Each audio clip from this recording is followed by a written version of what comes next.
నిన్నడ్డం పెట్టుకొని ఆ వీరసింహారెడ్డిని నరికినానా నీ అమ్మ. ప్రతాప్ రెడ్డి ఏందే నీ కొంగు సాటున నేను బతుకుతాండానా? పగ నాది. పగ నీకే కాదు నాకు ఉంది. అసలు నీకాడిదే పగ. ఆ పగ పుట్టిందే నా వల్ల. ఎట్టనో తెలుసునా?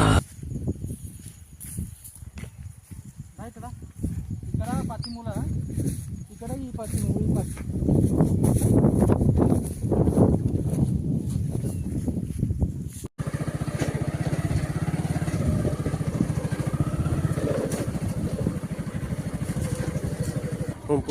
ఈ రస్తా